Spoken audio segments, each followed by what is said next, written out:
I wish I could dress like this every day, actually. I do. I can't. Oh, we're going to switch? No. These folks wouldn't be happy with my, oh, look at this. Oh.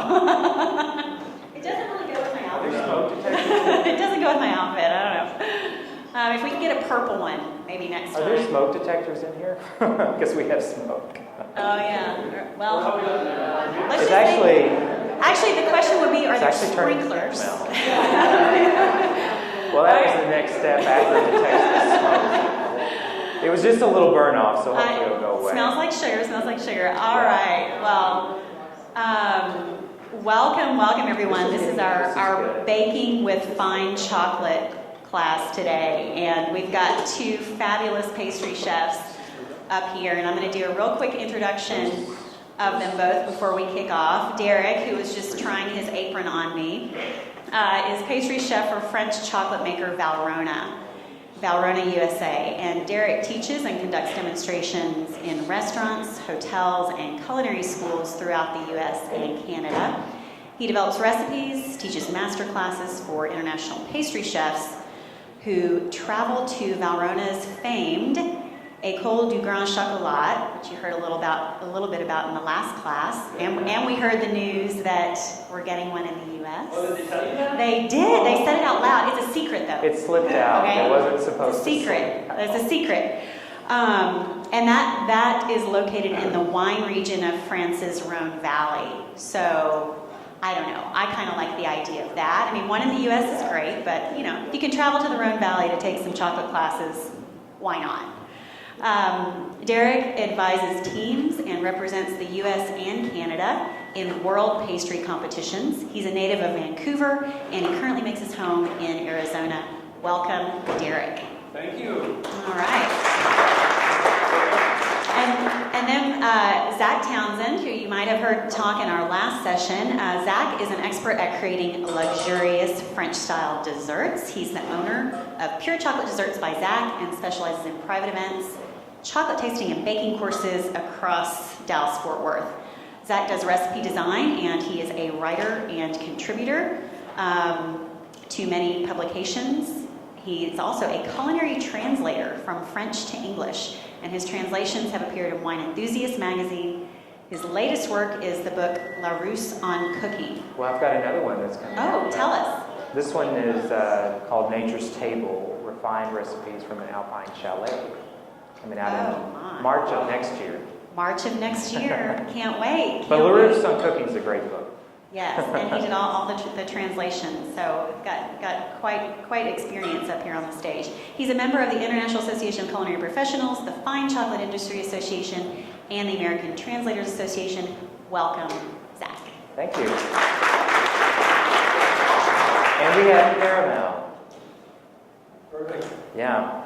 Anyway, I'll let you start. You're going to let me start? Yeah. Oh my God, I'm so happy. We'll tell the story of the... Oh, should I tell the story of dulce and spice and everything nice?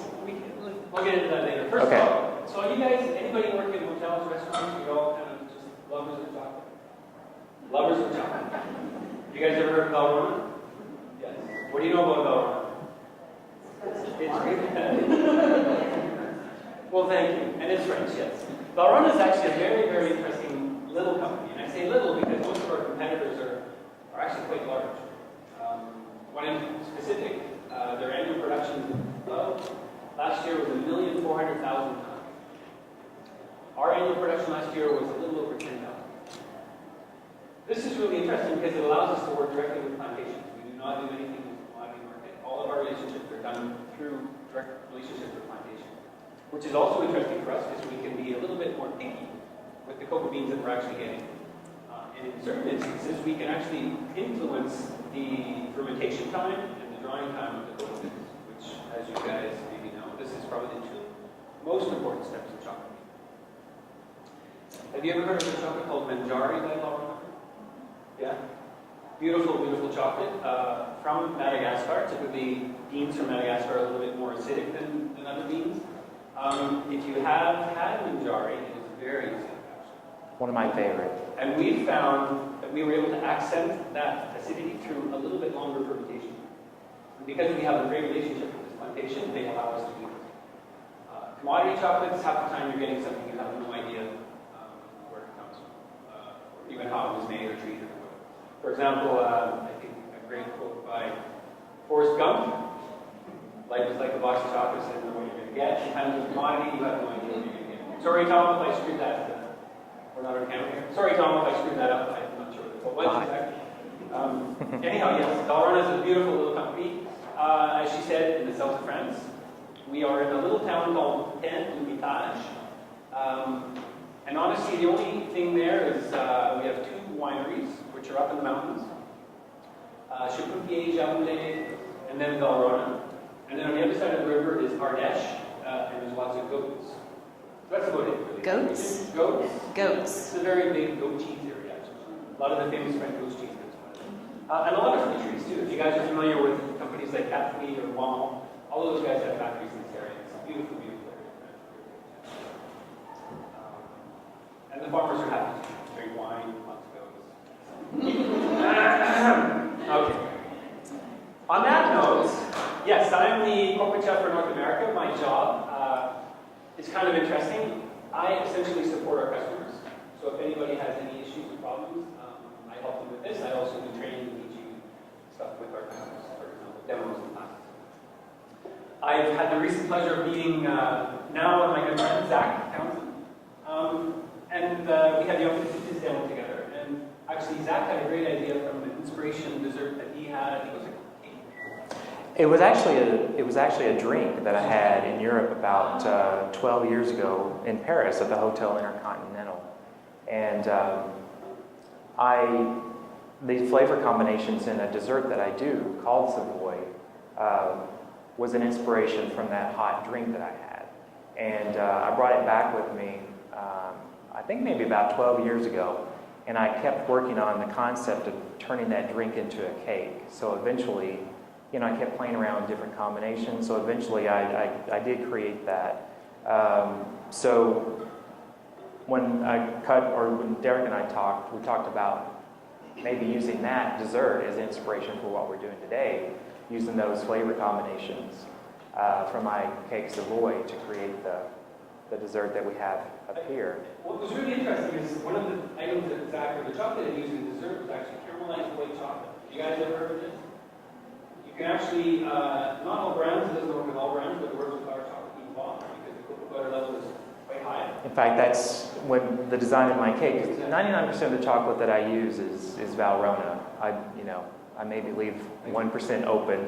But in the cakes that I do, it's because Valrhona is such a fantastic chocolate for workability and all the different flavor profiles. So I developed Savoy with what he's talking about with that roasted white chocolate using the ivoire. And when we started talking about this, and this is what really made my light go on, is we actually have a new chocolate now. I believe you can get it retail. I'm not sure about Texas. There is actually a website called ValrhonaProfessional.com, which you guys can order basically all the chocolates online if you wanted to. Because I don't think it's here retail in Texas. In Texas, we have central markets are really good for us, and some Whole Foods carry some of the Valrhona chocolate. But Dulce is a new chocolate inspired exactly by that, roasting white chocolate, which we taught at the school for many years. And we finally, after, 7 years maybe, found a way to actually produce this chocolate in a consistent manner. Because the problem with roasting white chocolate is it's very difficult to get it consistent, no?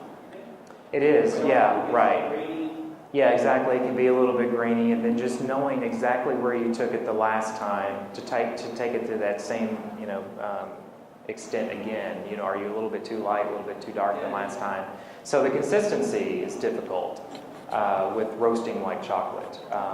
I just go visually by the color I see in the oven, but certainly Dulce, answers the question to that. Makes it a lot easier, I think, for us to reproduce the recipe and have consistency.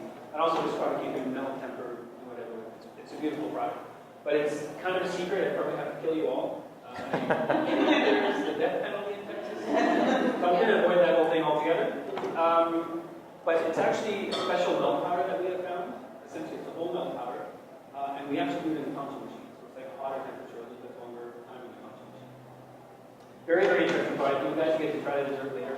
And actually, maybe I can organize maybe the taste, get a bowl or something. Sure, absolutely. Yeah, there we go. Yeah, awesome to taste on its own. Taste it. It's really, really good. So I've been up here trying to control the heat of the caramel and the milk while we were talking. So. Do you guys want? We have recipes for this. There's not too many people. So. All right. So Derek and I came up with the name for this, dulce and spice and everything nice. And again, like I said, this is based on Savoy. But the interesting, what Savoy is a combination of this roasted white chocolate. But in my Savoy cake, in the middle of it is a creme brulee that is a burnt caramel cinnamon creme brulee in the middle of a roasted white chocolate mousse. And at the bottom of that, I usually put a strip of dark chocolate ganache, milk chocolate feuilletine, and then a Jacquard sponge. These flavors are based on caramel, the roasted white chocolate flavors that you get out of dulce and cinnamon. And so it's actually 3 components, and it's quite easy to put together. We're actually we put this together in a verrine style. Have you guys heard of verrine? Verrine is a dessert that's made in a glass, some sort of glass vessel that you can see through so you can see all the multiple layers.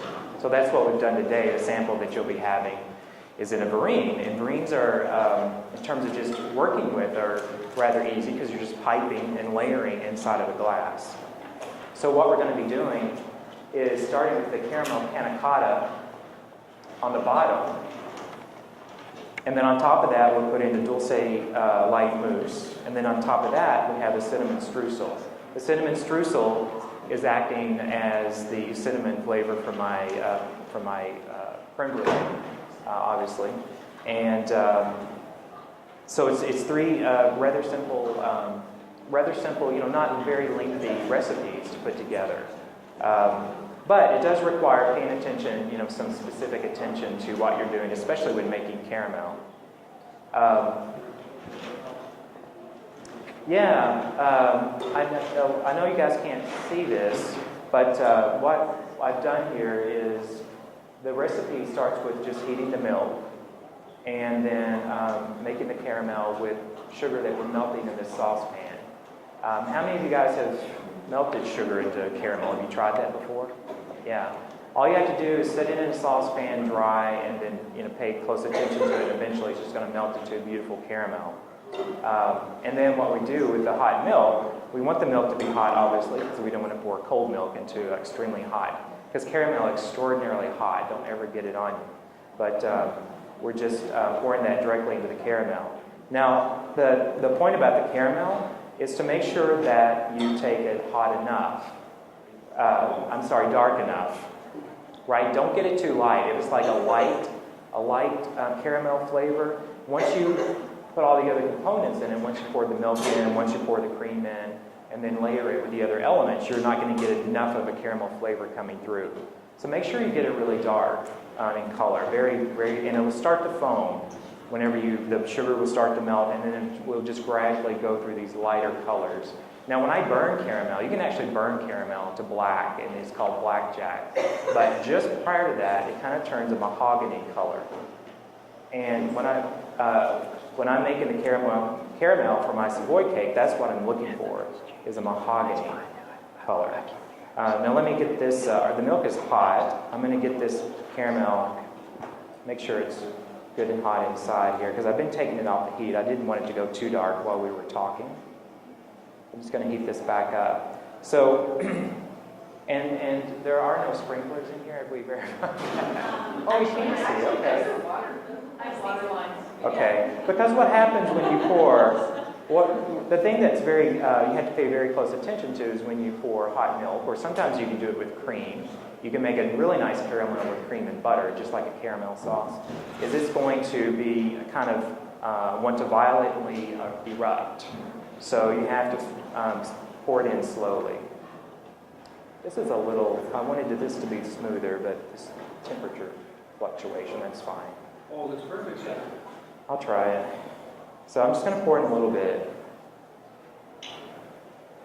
And just enough to get it going, just to kind of stick its toe in the bath here. And it's going to foam up. You can't see the top of it, but it foams up halfway through the pan. And I can't stress enough about being extremely careful. Caramel gets up into the 380 degree temperature mark, so very, very hot. I once actually did drop hot caramel on my fingernail, on my thumb, just a drop of it by accident, and it felt like my thumb had been slammed in a car door. I mean, it was really painful. Can I say something? I think so. Yeah, okay. Let's check. If you guys are working with caramel, the problem with caramel is it actually sticks to you. And as you know, the way a burn works is the deeper that the heat goes into your skin, the worse the burn is going to be. A little tip, maybe we used to use this in the kitchen, especially when we were doing caramel gauges and stuff. Have a little bowl of ice water. As soon as you get caramel on there, get it in the ice water to stop the sugar from going into your hand. You'll get your burn in. But just, yeah, be super careful. And I think I panicked. I don't even remember what I did. Yeah. I don't remember what I did. So what I've got here is just kind of a, if you guys could see the top of it, it's just a milky caramel, very liquid substance. The other step here, the first step actually is to soak gelatin. So this is a panna cotta. Of course, I'm sure many of you know what a panna cotta is. It's just a cooked cream, Italian word for cooked cream, right? And it's just simmering milk and sugar, sometimes with cream, usually with cream, and setting it with gelatin. So it's actually fairly easy to make. A popular dessert, you can put fruit coulis on top of it, or chocolate sauces or anything. I love panna cotta. Flavor it with vanilla. I didn't have vanilla bean today, but you could scrape a vanilla bean into the milk, scrape it into the cream. You guys like to use whole vanilla beans? Yeah, fantastic, right? So the recipe calls for just soaking the gelatin in water. And generally when you have gelatin, you're going to soak it in about 5 times the amount of water per weight-wise of the gelatin. So just kind of remember that rule of thumb. Because not every recipe necessarily is going to tell you how much water to soak the gelatin in. And I'm using powdered gelatin, not sheets, which is what's most common. So once we've done this, I'm just going to let this cool down a little bit. Gelatin should set just a little bit. I just now poured it in there. Let it set for at least 5 minutes, and it'll be firm, like a jelly, right? So for demo purposes, I don't know if I should go ahead, maybe just go ahead and add it as it is, but yeah. And maybe we could ask what Yeah. folks thought of that dulce that they just tried. That's the 200-foot. Yeah, so it's a very unique chocolate, right? Anybody want to give a comment to the group on what you thought of it? Want to give your thoughts on that chocolate? No? Oh, no. Well, the Yeah. milk is good here. So a caramelized white chocolate, really interesting and amazing to work with. Okay, yeah. So, Don't give them the mic. so we're adding the gelatin, and of course, one thing that's very important here is once the gelatin does set and is firm, and you add it to a hot substance, you obviously want to stir it enough so that all the bits are completely melted, right? So the next step, I believe, is just to add the cooled cream per the recipe.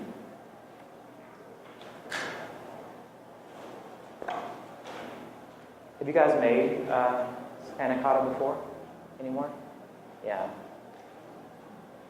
Have you made caramel panna cotta? Yeah, it's a very special touch to panna cotta, the flavor of caramel. Pretty much for anything, caramel is great. And then once that's done, you just get kind of just a nice pourable liquid here. We want to let this cool off before we put it into the glasses. And what we have for you for demo purposes, we just kind of got one started to show you how it will set. But you can use, today we're actually using the little Vereen glasses, but if you don't have that, obviously you can use any type of glass that you have at home. A wine glass or champagne flutes are nice to start building the layers. So one thing that's going to be important is just to make sure that the cream has cooled enough. You don't want to pour it in immediately because it's going to steam up around the glass. It's not going to be attractive. So you can set your pan in the refrigerator. Oh, yes. It's fine. It's super fine sugar. The question was, what is castor sugar? Yeah, sorry. The question is, what is castor sugar? That's right. The recipe says castor sugar. So super fine, but I think we just used extra fine in this recipe. It's actually a French term. Is it castor? Yeah. It's not always easy to find. Yeah. Okay, but I read it in my opinion, just do your own process. You can, but honestly, for most things, it doesn't make the big. It doesn't. Now, what's the other sugar that's a little bit more grainy that isn't allowed in the recipes? A little bit more grainy. Raw. Demerara? So you mean like the brown sugars? There's Demerara, which is a finer, a larger grain with some of the molasses in it, right? So it's the molasses. Yeah, yeah, castor sugar, meaning the sugar should be fine enough to go through a caster is where the term comes from, a shaking caster. But yeah, exactly. We're just making pastry. We're not. Now, where I do use castor sugar, actually super fine, is I'm making meringue. But for just melting it, it doesn't make a difference. It will melt faster, but so yeah, we're using champagne flute. So once this cools down, when I say cool down, I mean, like I said, somewhat chill, but you don't want to chill it so much that it's going to start setting in the pan, right? So then you just pipe it out. We actually have a cool little piece of equipment here called a funnel. The pastry chefs use. You can put the liquid in. You can buy these online, I'm sure. Yeah, you can. And then you can just, if you've got a lot, like 50 people, you can just dispense it really quickly, rather than using a piping bag. But you can use a piping bag, or you can spoon it in, however you want. So once that's done, once you fill the glasses, but again, you need to make sure that it's still liquid enough to go through anything that you're piping, just not hot, chilled but not set. Then you put it in the refrigerator for several hours and let it set. And this is very soft, but you can see that it is set. So you want to make sure that it's set so the next layer on top doesn't sink down into it, right? All right. Really depends on the size of your glass. Yeah. The tasting glass for these guys here, I would say 10, 12 glasses, I think, with this recipe. As a guess. Yeah, and you can just, you get your glasses in front of you, just evenly distribute. But yeah, somewhere around that for these glasses. Okay. Okay, so we let that set? Yep. Do you want to say anything here? I was just going to say some things about the dulce that make it specifically different. We have 3 different kinds of white chocolate. This really sets into the white chocolate category. But what we've done that's different than any of the other white chocolate properties, which would just be milk powder and sugar, what we've done is toasted the milk powder in this before it goes into the conching process. And that gives it a natural flavor as opposed to an added thing that makes it taste like something. This is actually toasted milk powder before it goes into the process that makes it the white chocolate that becomes our white chocolate. So all white chocolates aren't created the same, but it is coming from cocoa butter, which is different than another odd kind of white confection that would be palm kernel oil. That would be the additives or things that other people talk about. That's not real chocolate. Palm kernel oil doesn't come from the cocoa bean. Cocoa butter comes from the cocoa bean. Therefore, it is chocolate. Does that make sense? Did you guys try it? Did you like it? Yes. It's a very, very interesting chocolate. Any questions on the panna cotta? No? Everybody has a recipe? Yes? Okay, let's go on to the dulce light mousse. So first of all, what we're going to do is, can I get a little bit technical? You okay? And if it gets a bit complicated, I'll try to keep it simple, but I'll try and explain kind of what's going on. So we are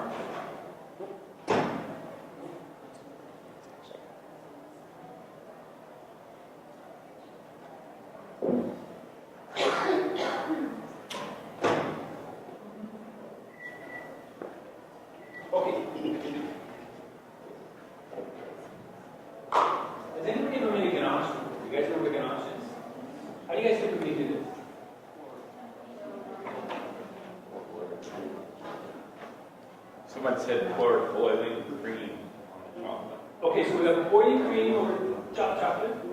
Yep. And then what do you do? What else? Scalded cream? Someone said scalded cream. So scalded cream over chopped chocolate. Okay. Any other? And milk. Anybody else? Sometimes we add butter. Okay. Let's kind of look at what. Okay, this is going to get a little bit technical. I'm sorry, and I only talk in Celsius. So Eric, if you could have your iPad going. So let's look at a ganache. What's the typical ingredients in ganache? We have chocolate, and we have cream. This is where it gets a little bit tricky. What's the main ingredient in chocolate? Cocoa butter, which is fat. What's the main ingredient in cream? Fat. Ah. Typically, what's the percentage of fat in cream? Every cream is typically what? 36 to 40? What would be the rest? Water. So we're trying to mix water and fat. So how does that work? Horrible. It doesn't work. Yeah. I mean, I can give you a glass and some oil and some water. You can stir it for 4 hours. I mean, we'd all probably go home and eating dinner by now.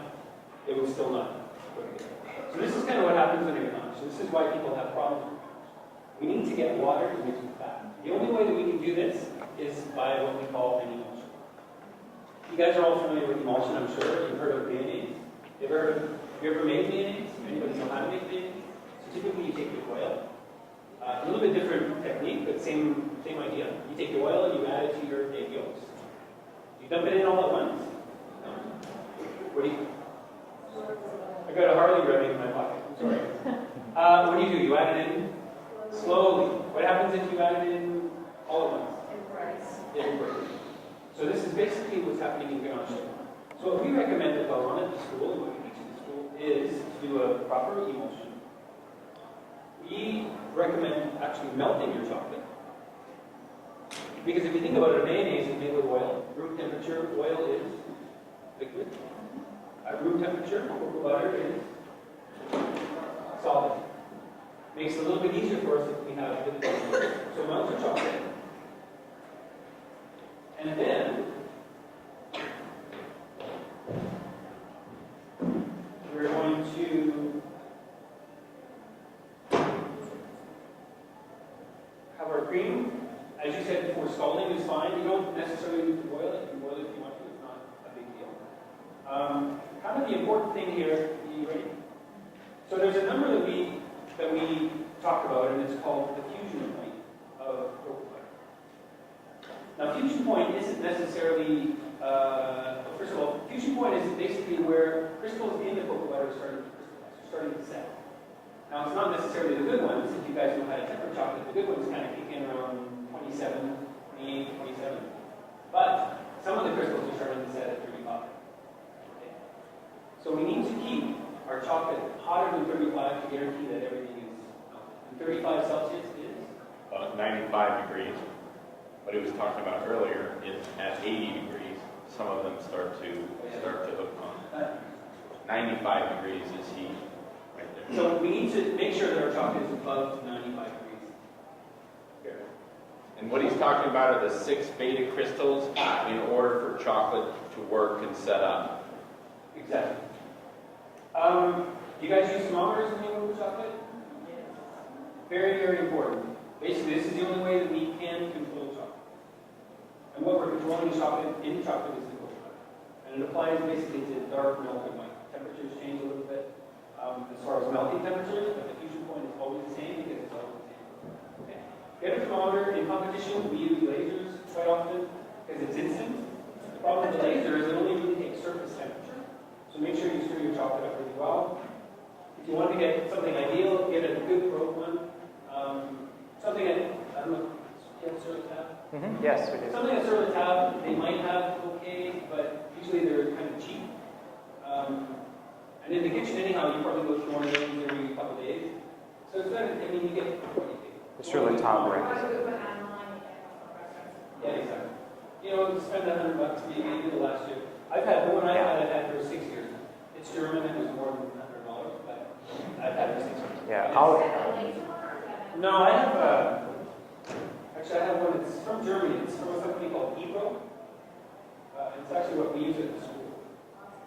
Now, this costs more like $300, but working with chocolate is my job, and at the moment it's very, very good.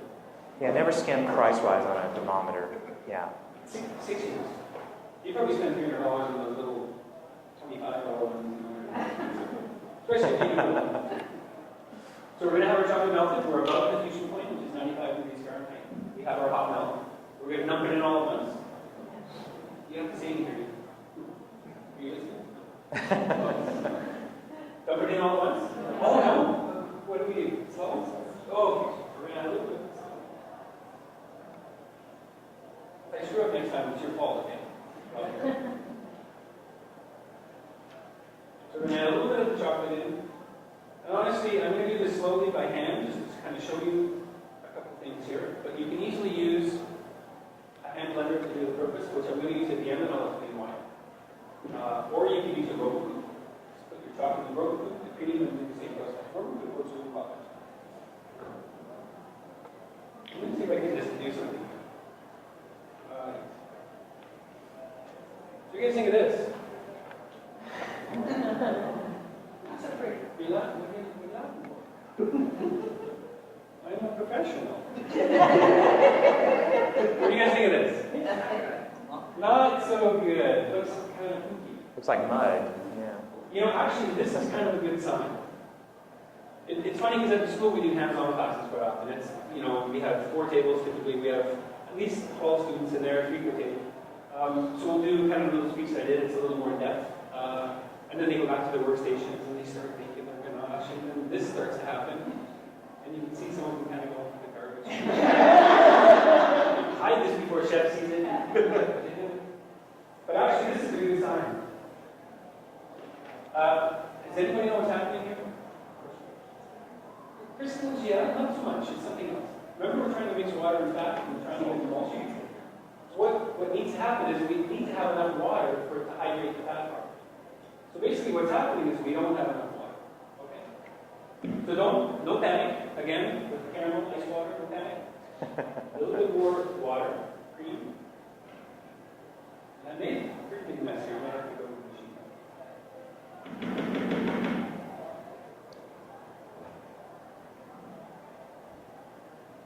That'd be an emulsion blender. Yeah, I kind of do it. Maybe. This is actually Townsend, the one we tasted earlier. So it reacts like white chocolate. We would sort of expect the same temperatures as far as melting. Is it true that Valrhona, when this came out, was using the term blind chocolate? Yeah, so I don't know if you want to talk about this, Eric, as far as we have a new family of chocolates. No? If you want that information, I'd be glad to talk about it. This, I think, is going to be what he's doing. But come to the Valrhona table, we'll talk about that. That was good.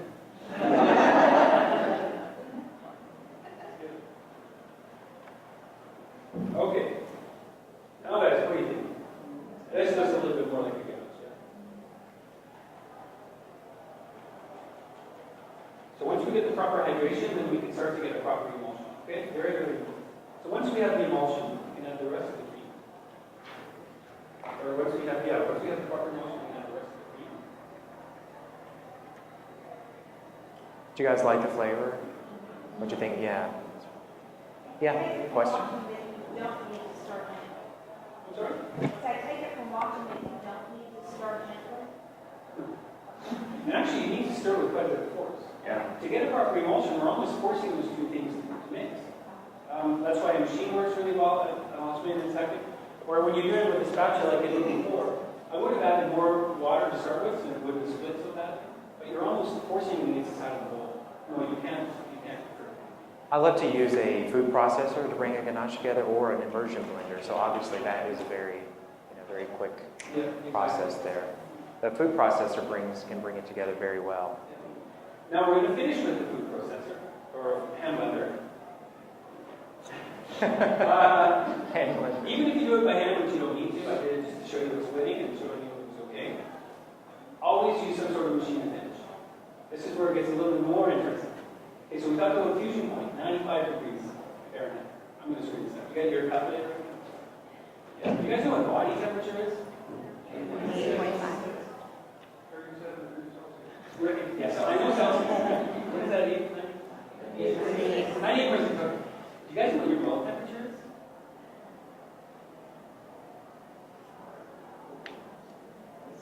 33 degrees Celsius. Put that up here. 30 degrees Celsius. 91.4. 91.4. Interesting. So fusion point was 95. Melt temperature is 91.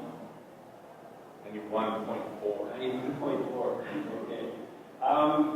This explains why when you put a piece of chocolate in your mouth, it takes a little bit of friction for it to actually start melting. So when you think about it, what we're trying to melt is the cocoa butter. So the smaller that we can get the cocoa butter crystals, the quicker it's going to melt in your mouth. Have you guys ever had anything chocolate you stick in your mouth and think? It takes forever to melt. Could be maybe that recipe, could be that technique. But the thing is, the cocoa butter was not.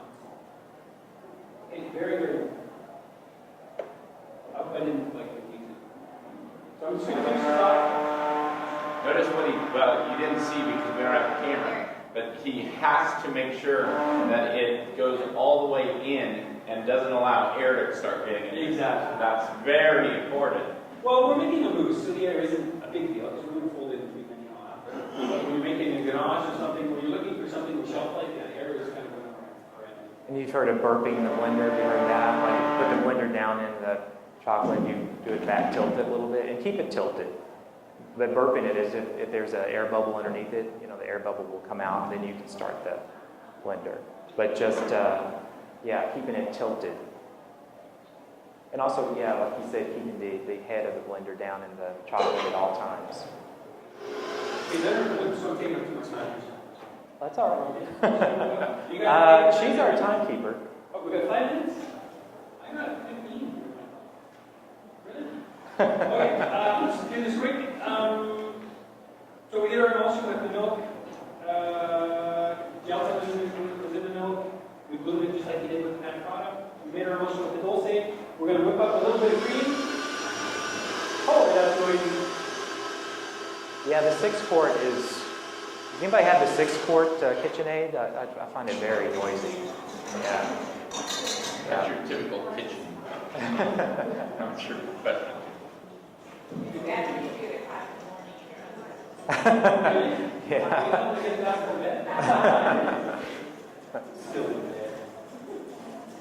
We were talking good points, which I'm sure you're about to bring up, though, about the speed of whipping the cream. Yeah, I do with the mixer that makes too much noise. Chef, can we go ahead and serve? Yeah, why don't we serve? Obviously, we only got 5 minutes. I don't like you anymore. But this is the finished dessert. So this is another important thing. When you guys are whipping cream, never whip cream on full speed.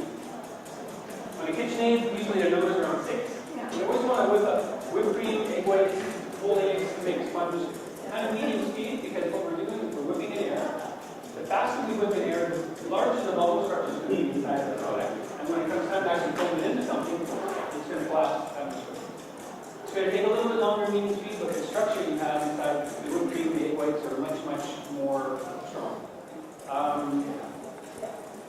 We don't have anything, I guess, we'll get to the actual finishing point. That's all right. You guys have any questions so far? My forearm is getting a little weak. We got a question back here. Question back. Sorry, I was a little late, man, but in your recipe, when you talk about the gelatin, are we talking gold or silver? Okay, this is a whole other conversation. You know, Gelatin's a lot more complex than you think, right? Yeah. Conversation-wise. it's okay. What you're going to look for is 200 blooms. Okay. One of the problems we have in North America, it's a little bit frustrating with packaging with gelatins, is it's really, really vague. Yeah. Like gold gelatin is anywhere from 180 to 260, and that doesn't really help you. And that's sometimes why our recipes are a little bit inconsistent. So you say not gelatin, We were talking about this yesterday. Yeah, Knox, actually, I'm not quite sure. Like a lot of the recipes I develop, for powdered gelatin, I'll use Knox gelatin. But I was actually going to call them and ask them if they know the bloom strength of their gelatin or not. Well, I think you'd have to go online for it. Actually look for 200 bloom or 200x gelatin. Because if you do follow a lot of European recipes, you may see that, and so you need to know what that means when it says gelatin 200x, right? So it's really good to become very educated about that. And then also you may see powdered gelatin or sheet gelatin, I'd use both. I prefer powdered, but there are equivalents to, powdered gelatin to sheet gelatin. Powdered gelatin is 1 teaspoon, is 3 grams, which I think is 1 sheet of gelatin. But obviously in the U.S. we use powdered more often. The bloom number is very important because this is essentially the number at a certain hydration of water. The strength at which it sets. Gummy bears are made from gelatin, but it's a very low bloom. Okay? Anyhow, yeah, it's very, very important. Look for 200 bloom. That's a beautiful one. Thank you. Okay, the only last point before we get kicked off the stage is whipped cream. What do you guys think of this for a mousse? You probably would have, most people will go much further than that, right? So here's something a little bit shocking. I might change some lives right this is ideal for whipped cream. For mousses in particular. At this point, basically, with your standard whip or with a KitchenAid, this is as much air as we're going to get into whipped cream. There are special machines, and if you have a cake business where you're making mousses and that's your business, there are special machines you can buy that can get a lot more air into it. But it doesn't actually whip it, it kind of injects the air into the bottom. Okay? With a whip like this, that's all we're going to get is a whip like it. Do you guys know what happens when it gets stiffer? Exactly. It's not more air, it's actually the fat starting to come together. And if you keep going, it totally separates when you get butter. And then there's the water. Okay? So at this point, this is as much as we want to go. This is kind of cool because it helps us folding into mousses. Makes our job a little bit easier. Okay, one more thing on your calculator, boss. Okay. Before we go, we don't want this to set. We still want to try and be in control of the cocoa butter. So we're going to look for a temperature above 95 and under 40 degrees Celsius. 203. 103. 203. Huh? 200 for 40? You said 95? 45. 45. 40 is right. I heard 95, sorry. 113. 113. So I apologize. 113. 113 is a very important number because at 113, animal fat melts. So as long as we're underneath this temperature, we can fold in anything and we're not going to affect the air. Does that make sense? No? Good? Everyone's happy, sort of? So we're just going to fold in our ganache. This was under 40, under 113.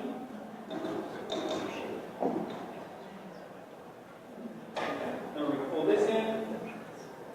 How much time is that? 1 minute.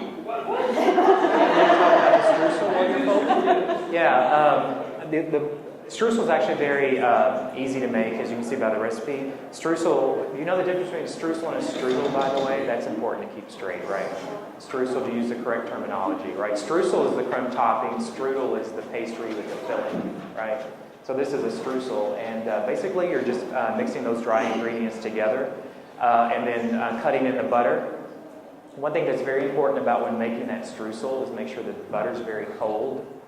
Cut up in, fairly even cubes like this and cold, and you're going to use a paddle attachment on your stand mixer and just keep working it in. Don't bring it together to a dough. Just make sure it's kind of wet and crumbly, right? Then you're going to spread it out onto a baking sheet and bake it at a low temperature until you get a light brown on it. So it should be provides a little bit of crunch. No, we're good with that. I was trying to clean up because you've got so much pressure on you. And we made it, yes? We did, and it went on top. It went on top of the. Went on top of it? Did everyone get a finished product? Yes. What did you guys think? Yeah. Thank you guys, and I'll be out on the tables if you have it, later on, and both Derek as well, if you have questions about this demo at all, any of the recipe or the process. Thank you, chefs. Thank you. Sorry to rush you. Yes, we can. Absolutely.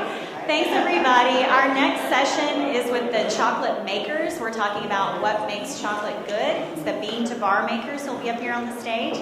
So we got about 10 minutes in between sessions.